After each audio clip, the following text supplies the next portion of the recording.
MTS का तुम्हारा ये जो सवाल है 2026 में तुमसे जो पूछा गया है, इस सवाल का उत्तर दे दो मेरे भाई उसी फॉर्मूले को लगा करके।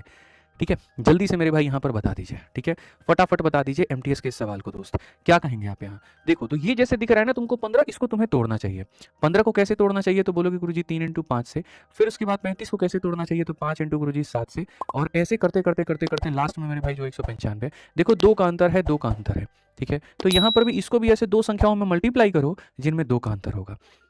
दो संख्याओं में मल्टीप्लाई करो जिनमें 2 का अंतर होगा। ठीक है मेरे भाई, 5 कॉमन है तो हो सकता है 15 हो जाए। 15 को 17 से गुना करके देखें तो 15 का 7 गुना 105 का 5, 10 7 में 15 कम 15 10 25, तो हमारे सामने ये आ रहा है, ये नहीं हो सकता। तो 15 अगर 1 है तो दूसरा 13 होगा, शायद ऐसे देख लें। 13 25 65 का 5 6 हाथ में 13 कम 13 6 19, यानी ये हो सकता है।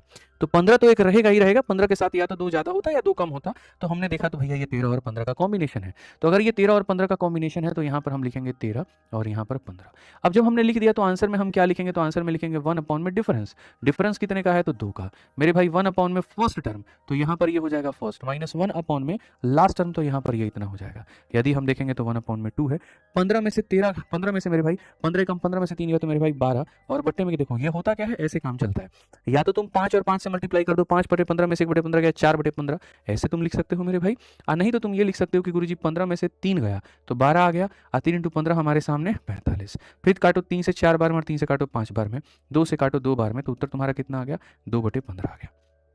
कौन सा ऑप्शन है, तो मेरे भाई 2 बटे 15 में ऑप्शन नंबर जो होगा वो बी हमारा करेक्ट आंसर होगा। आइए चलिए तीसरा क्वेश्चन देखिए, कहा गया इनमें से कौन सा कथन सही है। जैसे एक सवाल के अंदर में 2 सवाल पूछा गया, और ये आजकल मेरे भाई बहुत एक नया ट्रेंड चला हुआ है।